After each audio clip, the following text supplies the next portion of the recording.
why we reach for the bottle, and what we're really looking for. Picture this. It's late. The day's been long. Your shoulders are heavy, your thoughts scattered, and your nerves frayed. You open the fridge, and your hand reaches, almost by instinct, for that familiar bottle. Just a glass or two, nothing serious. The warmth spreads, the tension fades, and for a moment, everything feels softer, sound familiar. If you're over 60, chances are you've been here more than once. And maybe you don't even think of it as drinking. It's just a way to unwind, to sleep, to take the edge off. But here's a question we almost never ask. What are we actually trying to quiet? And why have we convinced ourselves that alcohol is the only switch that works? Because the truth is, for many older men, alcohol isn't about fun anymore. It's not social. It's not rebellious. It's not even about taste, it's about silence, silencing the noise in our heads, the pressure in our chest, the ache of memory, regret, loneliness, or just another day of not feeling quite right. The hidden script we inherited. Many of us were raised in a time when men didn't talk about stress. We drank it away. Pain? Bottle? Tension? Cigarette? Sadness? Don't name it. Just push through. Numb it. Ignore it. And if it catches up with you, pour a little more. This wasn't weakness. It was normal, even respected. He's had a long day. Let the man have his drink. No one asked what was behind the drink, what wasn't being said, what we were running from in that quiet, familiar ritual. Meet Charles, 71. Charles is retired now.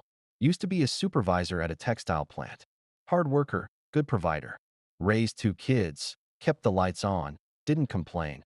But every evening, after the dishes were done and the TV flickered to life, Charles would pour a generous glass of whiskey. Just one, maybe two. He said it helped him turn off. But over time, his wife noticed the difference. The spark dimmed. His sleep got worse. He got quieter, more forgetful, more distant. He wasn't angry or mean, just faded. When I asked him what he felt when he drank, he paused and said, honestly, nothing. And that's what I need sometimes. That word, nothing, hit me because alcohol doesn't just dampen stress. It dampens everything. The problem isn't alcohol. It's what we don't talk about. Let's be clear. This podcast isn't about judgment. It's not about guilt. And it's not a lecture about quitting. It's about understanding what alcohol represents for many men after 60 and asking a bold question. Is there another way to get what you're really looking for without losing pieces of yourself along the way? Because that warm, relaxed feeling you chase at night, that's not alcohol. That's relief. And relief is something your body can learn to create on its own, if you know how. The biology of the quiet you crave. When you drink, your brain releases dopamine, the reward chemical. Then GABA rises, the chemical that calms your nerves. Cortisol, the stress hormone, drops. Muscles relax. Thoughts slow. But here's the thing. Your brain can do all of that without a single drop of alcohol, through breath, through movement, through connection, through specific techniques we'll explore in the next episodes. Techniques that don't just mute stress, but actually process it, so it doesn't pile up night after night. And here's the catch. The more often you use alcohol to relax, the less effective it becomes. Why? Because your brain adapts. Tolerance builds. That first glass used to take the edge off. Now it takes 2, then 3, and eventually, it stops working altogether. Or worse, starts making your anxiety worse in the long run. The real question, what if relief could feel real and last longer than a drink? In the next part of this series, we're going to explore exactly that. What actually happens inside your nervous system after 60, why stress hits harder and recovery takes longer, and the first powerful step you can take tonight to begin rewiring how you relax. Before we go, I want to ask you to reflect. What are you actually looking for when you pour that drink? Not what you tell others, what you feel in that quiet moment when no one's watching. If this episode spoke to something real in you, leave a comment with the word relief. If you've ever tried to reduce your drinking or replace it with something healthier, write change. We'll read them all. And in the next part, we'll go deeper into the stress you feel and the strength you still have to face it. With or without the bottle. You're not broken. You're human. And you deserve peace that doesn't cost your clarity. Let's keep going. Your nervous system after 60. Why stress hits harder now? Let's start with something simple and surprising. You don't handle stress the way you used to. And that's not weakness. That's biology. When you were 30 or 40, you could take a punch, emotionally and physically. You could push through a bad night's sleep, a frustrating day, even a family crisis, and still get up and function. But now, stress sticks. It lingers. You feel it in your back, your gut, your sleep, your mood. That's not just age. That's how the nervous system evolves over time. And understanding it is the key to why alcohol feels like a shortcut and why it's not your only option, the stress response. Then versus now. I in your younger years, your sympathetic nervous system, the part responsible for fight or flight, fired up fast and cooled off quickly. Adrenaline would spike, you'd focus, act, then recover. Now, that system is slower to activate and even slower to shut down. What does that mean? It means when something stresses you, a phone call, a memory, an argument, even just bad news, your body holds on to that stress longer than it used to. Your heart rate may stay elevated. Your muscles may stay tense. Your digestion may slow. Your brain may keep looping the same thoughts. And here's the twist.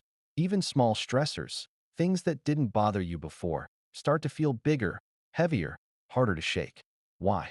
Alcohol seems like a solution. Alcohol mimics what your body used to do naturally. It slows your heart rate. It relaxes your muscles. It quiets racing thoughts. It helps you sleep, at least at first, so it makes sense that you'd reach for it. It works, temporarily, but over time, your body relies on alcohol to do what it once handled on its own. And here's the danger. The more your body leans on alcohol, the less it practices recovering from stress without it. That's where long-term damage begins, not just in your liver or heart, but in your resilience. Meet Leon, 69. Leon worked in construction. Tough guy, strong hands, steady mind. But after retirement, he started feeling on edge. No routine, no coworkers. His wife said he snapped more, slept less, thought he started having one glass of wine at dinner, then a second before bed, then a third when the news got bad. When we talked, he said something simple but powerful. It's not that I drink to forget. I drink because I don't know how else to feel okay. He didn't need rehab. He didn't need a lecture.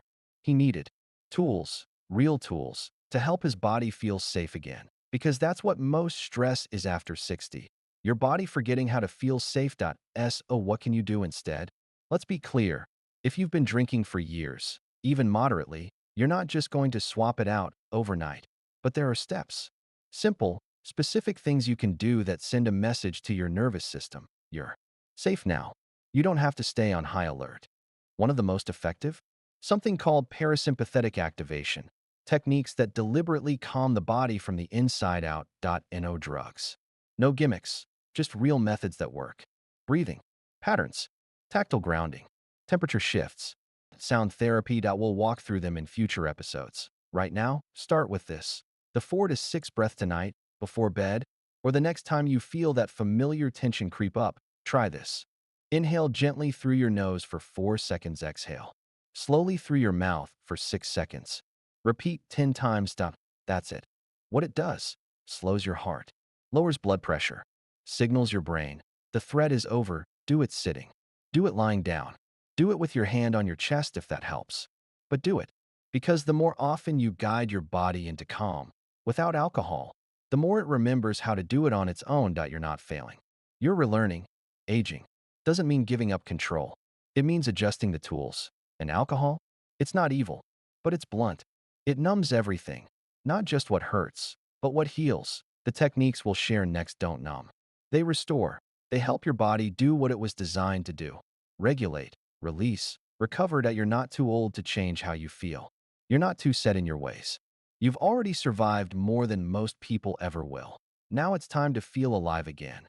With clarity, not just sedation. In the next part, we'll look at sleep, why alcohol ruins it, even if it helps you fall asleep, and how to restore deep rest in your body without relying on the bottle. Until then, I want to hear from you.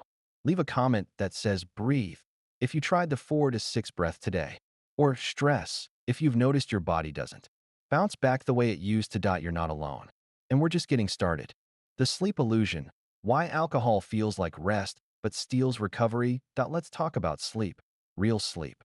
The kind that leaves you clear-headed in the morning. The kind that heals your body, settles your nerves, sharpens your focus. Now ask, Yourself. When was the last time you woke up actually rested? If you're over 60, chances are sleep has changed. You wake up more often. You toss. You dream less or too much. Maybe you drift off okay, but then 2 or 3 a.m. hits. And you're staring at the ceiling again. So, many turn to the one thing that seems to work, a nightcap, a small drink before bed. Just enough to take the edge off, to make the world quieter, to help you get to sleep. But here's the hard truth. Alcohol doesn't help you sleep. It helps you pass out.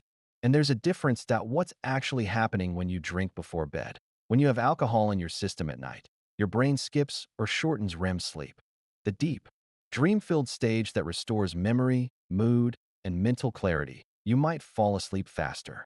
But your sleep is fragmented, shallow, disrupted, and as the alcohol wears off in your bloodstream, typically after 3 to 4 hours, it can cause rebound wakefulness, triggering cortisol spikes and anxiety in the middle of the night. That's why so many people say, I fall asleep fine, but then I'm wide awake at 3 a.m.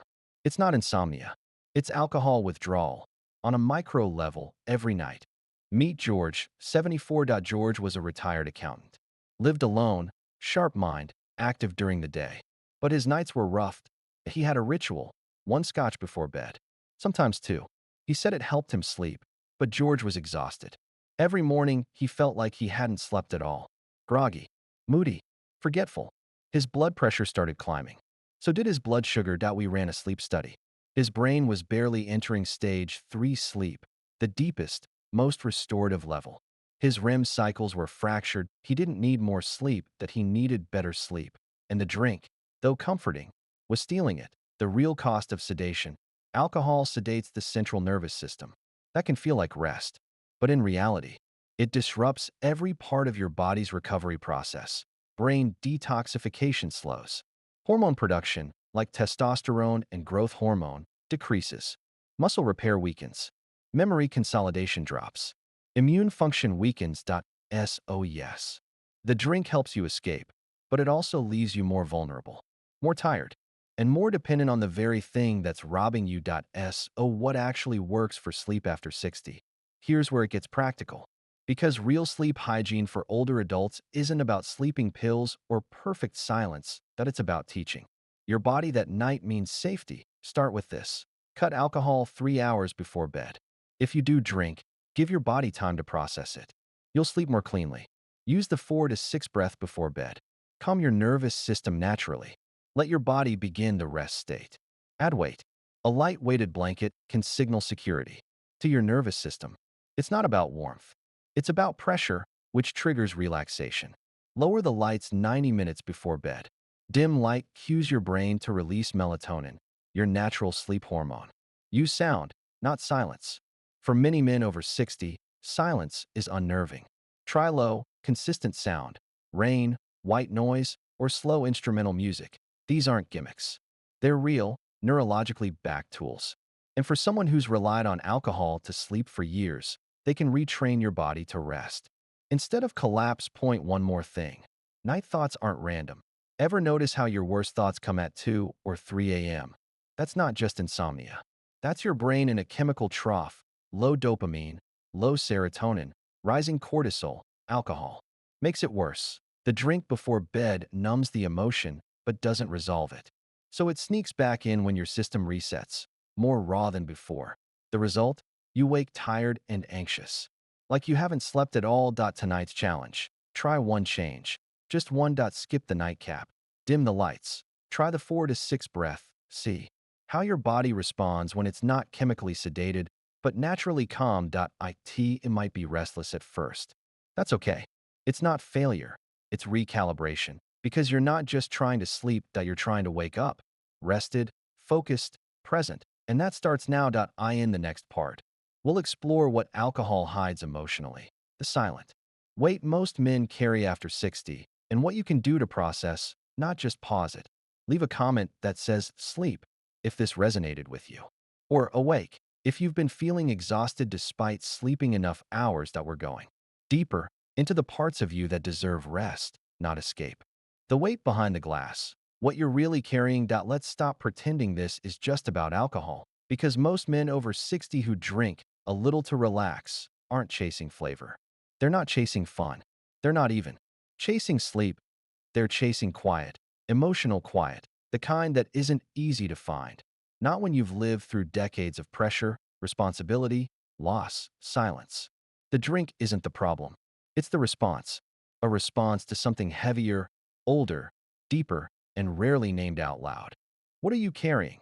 Ask yourself, honestly, what stress have you never really processed? The death of a parent. You never grieved properly. The job that drained you for decades. The child who never called back. The regret you swallowed instead of voiced. The betrayal you never forgave. The apology you never gave. These things don't disappear with age. They bury themselves deeper. And the body holds on to them. In tension, blood pressure, inflammation, sleep disorders, even digestive problems. Then one day, you sit in your chair at 7:30 p.m. and the weight returns. Not loud, just there. So you pour a drink. And for a while, that weight lifts. You feel lighter. Until it returns again tomorrow. Meet Henry. 67. Henry was married for 40 years. Lost his wife to cancer. After the funeral, everyone told him how strong he was. You held it together so well. They didn't know he started drinking every night. Not much. Just enough to forget that her side of the bed was still empty. That the house was too quiet. That the memories were too sharp. He said, I didn't want to cry. I just didn't want to feel anything at all. That's not weakness. That's grief with no place to land. And that's the exact space where alcohol feels like relief. Because the real pain is invisible, but heavy as stone. What alcohol hides, the body stores. When emotions aren't processed, they don't vanish. They find homes in the body, chronic tension, fatigue, headaches, joint pain, even immune system suppression. Emotional stress, especially over decades, reshapes your biology. And alcohol, it masks the signals, but never solves the source. In fact, it trains your body to expect silence, not healing. So every time you suppress instead of express, the body gets quieter, but not healthier. So what's the alternative? Talk therapy? Journaling? Yoga? Maybe, but for many men, those ideas feel foreign, even silly. They weren't raised to sit and talk about feelings. They were raised to work hard, provide, keep it in, shake it off. Don't make it about you. And now, at 65 or 70 or 80, that wiring doesn't change easily. But here's what can. You don't need to turn into a different person. You just need a different release valve. Try this tonight. The sentence you never said, exercise this. Might sound simple. It isn't. Sit down, in silence, no distractions, and ask yourself, what is one sentence I never said, but still carry? It could be, I forgive you. You hurt me. I wish I'd chosen differently. I miss you. I'm tired. I still don't understand. Say it out loud, even if no one's listening. Or write it on a page. And tear it up. You don't have to fix it. You just have to name it. Because once a feeling is named, it loses power. It doesn't need to be buried anymore. And maybe, just maybe, you won't need that second drink to make the weight go away. This isn't about emotion. It's about strength. Real strength isn't silence. It's knowing when silence is turning into suffering and choosing to release instead of repress. You don't need to talk to a therapist. But you do need to be honest, at least with yourself. Because no drink will ever release what you won't first acknowledge. In the next part, we'll explore how movement, yes, physical movement, can be one of the fastest, most powerful ways to calm the nervous system, reduce anxiety, and naturally replace the relaxing effect of alcohol. Leave a comment with release if you tried the exercise tonight. Or write carry if something inside you resonated, even if you're not ready to say what it is yet. You're not weak. You're waking up. How movement heals what alcohol masks. Let's flip the script. When most people think of exercise after 60, they think of heart health, joint flexibility, or keeping weight down. But few realize this. The single most powerful antidepressant, anti-anxiety, anti-stress therapy available to the human body, especially after 60, is controlled, intentional movement, not pills, not wine, not escape, movement. Why this matters now: your nervous system doesn't just live in your brain. It lives in your spine, your muscles, your gut, your skin. And when stress builds, especially emotional stress, it stores itself in the body like static electricity. That's why people feel stress in their neck, lower back, jaw, stomach, and that's why alcohol feels good. It dulls those signals. It turns the static down. But when you move, even gently, something else happens. You release the charge, literally. Movement sends signals to your brain. We're safe. You don't have to stay on high alert. The result? Less anxiety, lower blood pressure, better sleep, even sharper thinking. Meet Don. 72. Don was a quiet guy. Former high school teacher. Retired early. Drank wine most nights. Not to get drunk, just to cope with the emptiness that came when the classroom went silent. He didn't want to join a gym. Said his knees weren't what they used to be. So we started small. 5 minutes of walking. Inside his house. Every hour. That's by week 2, he was walking outside. By month 2, he was sleeping better, drinking less, smiling more. He told me. Turns out, moving a little made me feel like I was still part of the world. That's what alcohol can't do. It numbs, but it doesn't reconnect. Why movement is especially powerful after 60? There are 3 reasons. The brain-body connection grows more sensitive. Older nervous systems are more reactive to physical input. That means even gentle movement creates big emotional shifts. Hormone release becomes more dependent on movement after 60. Your body relies more on natural triggers, like walking, stretching, resistance, to release serotonin, dopamine, and endorphins. Stillness becomes dangerous. The longer the body stays still, the more the mind spirals. The less blood flows. The more inflammation builds. That's why sedentary aging feeds anxiety. Even if you're not thinking stressful thoughts, the body needs motion to regulate emotion. What counts as movement? Not just exercise. Let's redefine the term. Movement isn't CrossFit or running marathons. Movement is stretching your arms for 60 seconds every morning, walking to the mailbox twice, washing the dishes by hand, slowly, lifting your heels 10 times while brushing your teeth, putting on music and swaying for a single song. You don't need to sweat. You don't need gear. You need motion, deliberate, present, regular. Tonight's experiment. The 3-minute reset. Try this before your evening drink. Or instead of it, set a timer for 3 minutes.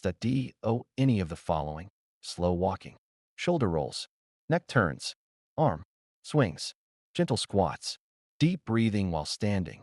Move your body like you're telling it, I'm here. I'm alive. I'm not shutting down. Notice how you feel after. Not better? Try again tomorrow, because like alcohol, movement builds momentum. But unlike alcohol, it gives you back more than it takes. You don't need to be fit. You just need to move. Too many men think it's too late to start. No, it's too late to wait, because the longer you stay still, emotionally, physically, spiritually, the heavier everything becomes. But once you move, you send a signal, I'm not done yet. And your body listens. In the next part, we'll break down how to build a new relaxation routine, one that calms the body, steadies the mind, and doesn't require a single drop of alcohol. If you did the 3-minute reset tonight, comment moved. If you're thinking about it, comment tomorrow. You're not trying to be young again. You're trying to feel human again. Let's keep going. Building a real wind-down routine. No bottle required. Let's get specific. You've heard it before. Cut back on alcohol. Find better ways to relax. But no one ever tells you what those better ways actually look like, especially for someone over 60 who's set in his ways, tired, and not looking to start doing yoga in a candlelit room. Let's fix that. This part is about building a concrete, practical evening routine that tells your body the day is done. You're safe. You can let go now. And doing it without reaching for the bottle. Why a routine matters more than ever after 60. Here's the truth about your brain. It loves patterns. Especially after retirement, after the kids have moved out, after the chaos has quieted. In younger years, structure came from outside: alarm clocks, deadlines, commutes, meals with others, scheduled work. Now, you're the structure. And if you don't build one, the brain floats. The mood slips. The body stays on edge. That's why a wind-down routine isn't optional. It's essential, because without a signal that the day is done, your nervous system keeps humming, low, anxious, restless. Here's what a solid evening routine looks like: not a fantasy, not a wellness influencer's ritual, a real, doable process. Step 1. 1 hour before bed. Cut the inputs, turn off the news. Silence the phone. No emails, No headlines. No politics. Your brain is a sponge, and it soaks up whatever you give it. Last, step 2, dim the light. Use lamps instead of ceiling lights. Avoid bright white bulbs. If possible, use warm light. Orange, yellow, soft white. Light is chemical. Brightness kills melatonin. Darkness invites it. Step 3, add warmth hot tea. A warm shower. A heating pad on your shoulders. Warmth tells your nervous system you're safe now. Not comfort food. Comfort sensation. Step 4, light movement, 2 to 5 minutes. Stretch your legs. Rotate your neck. Reach up. Breathe. Not exercise. Just motion. Remember, motion regulates emotion. Step 5, stillness. With intention, sit in silence for 2 to 5 minutes. No phone. No TV. Just sit. Let your body settle. No goal. No judgment. Just presence. If thoughts come, let them. Don't follow, just sit. That's it. Step 6, one line of gratitude. Before bed, say or write one sentence. Today I'm grateful for. Not because it's sentimental, because it shifts your brain away from scanning for problems. And if you miss a day, fine. But do it most nights, and it rewires you from the inside out. Why this works? Biologically, this isn't just about relaxing. It's about signaling the parasympathetic nervous system, your rest and digest mode. This system slows your heart, lowers blood pressure, reduces cortisol, improves digestion, deepens sleep. Alcohol shortcuts that signal, then breaks it later. This routine does it naturally, and the more you repeat it, the faster your body gets the message. Meet Al, 76. Al used to drink 2 beers every night. Said it was the only way he could unclench. We walked through this same routine. He was skeptical. Stretching? Lamps? Come on. But 3 weeks later, he said something that stuck. It's weird. I didn't think I'd feel calmer. I just thought I'd feel bored. But it works. I actually fall asleep before the second wind even hits. That's what happens when the body starts remembering how to land. Tonight's invitation. Try 2 steps. You don't have to do the whole routine tonight. Pick 2. Just 2. Dim the lights. Turn off the TV. Move for 3 minutes. Sit for 2. See how your body responds. Not immediately, but by night 3, night 5, night 7, something shifts. You don't need to earn peace with exhaustion. You can choose it. One small habit at a time. In the next part, we'll talk about how social connection, even brief, low-pressure moments, can replace what alcohol often gives us, the feeling of being seen, heard, and part of something real. Leave a comment with routine if you're trying to build your own. Or resist if this is still hard for you, and that's okay. Naming it is the first step. You're not actually craving a drink. You're craving connection. Let's ask something uncomfortable. When you reach for a drink in the evening, is it really the alcohol you want? Or is it what comes with it? A moment of ease, a soft edge. On a hard day, a sense of comfort. A pause from loneliness. A flicker of feeling okay. Because for many men over 60, especially those living alone, widowed, or semi-isolated, the glass isn't a habit. It's a stand-in for company. The truth about loneliness after 60 statistically, loneliness is more dangerous than obesity. It shortens lifespan, raises blood pressure, worsens memory, increases inflammation, and yet we don't talk about it, especially not among older men. You're expected to be fine, to stay silent, to carry on. So instead of saying, I feel disconnected, we say, I just like a drink in the evening. And that's where the loop begins. Because alcohol fakes connection, it mimics warmth. It blurs edges. It gives a sense of belonging, even if it's just you and a glass in the quiet. But when the buzz fades, the quiet feels louder. And the cycle begins again. Meet Sam. 81. Sam was a retired electrician. Lived alone. Never married, he told me. Evening is the worst. That's when I feel the ache. Not in my joints.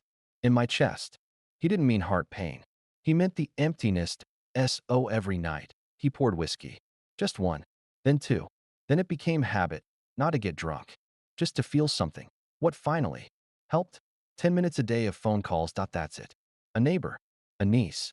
A church friend. A volunteer hotline. He said, hearing a voice that knows my name? It's better than any drink. The power of microconnection. You don't need deep therapy sessions. You don't need lifelong best friends. You need contact. Brief, warm, intentional. A short call, a visit to the store where they recognize you, a walking group, a class, a volunteer shift, an online message board. These moments do more than pass time. They tell your nervous system, you matter. You're not alone. You're still part of something. And biologically, that reduces cortisol, boosts oxytocin, and strengthens immune response. The opposite of what isolation and alcohol do long-term. Tonight's challenge. Reach out once before you pour the drink. Call one person. Send one message. Say hello to one neighbor. Walk into one room where someone might smile back. That it might feel awkward. But here's the secret. Connection doesn't start when you feel ready. It starts when you're brave enough to go first. Alcohol numbs loneliness. Connection cures it. You're not weak for wanting company. You're human, and the drink won't judge you. But it won't fill the gap either. Not really. Only people can do that, even imperfect people. Even for a few minutes. So if tonight feels quiet, reach. Not for the glass. For a voice. In the final part, we'll bring it all together and talk about what it really means to age into peace, not just survival. To feel like you've reclaimed control. To write the final chapters of your life on your own terms, not the bottles. Comment reach if you'll try even one connection this week. Or quiet. If this spoke to something you've been carrying alone. You're not giving something up, you're getting something back. So here we are. If you've made it this far, you've walked through more than just ideas about alcohol. You've walked through grief, memory, habit, loneliness, movement, connection, stillness, change. And now we ask, what do you want the next chapter of your life to feel like? Not look like, not what others expect. What do you want it to feel like? Inside your own skin, behind your own eyes, when no one's watching. Most men don't want sobriety.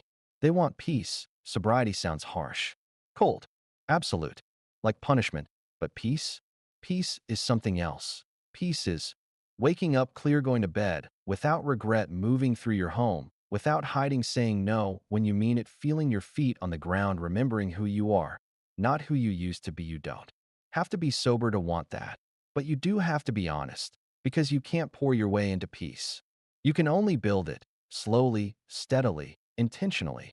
What happens when you stop escaping something beautiful? At first, it's hard. The edges feel sharper. The quiet gets louder, but then you begin to feel yourself again. Your preferences, your opinions, your rhythms, your real energy. Not the synthetic kind. You begin to feel pride again. Not performative, but internal. You become a man with rituals, not just routines. A man with steadiness. Not just sedation. A man with peace. Not because the world stopped hurting, but because he stopped running.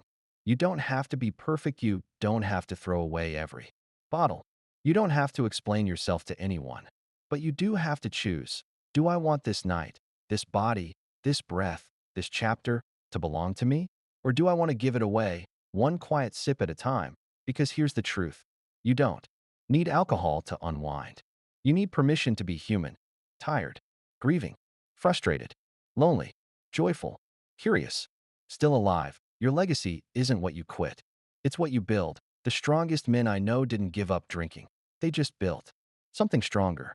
A new evening rhythm, a walking route, a conversation that became weekly, a chair in the sun. With music they used to love, a sentence they finally said. I didn't get sober to lose themselves.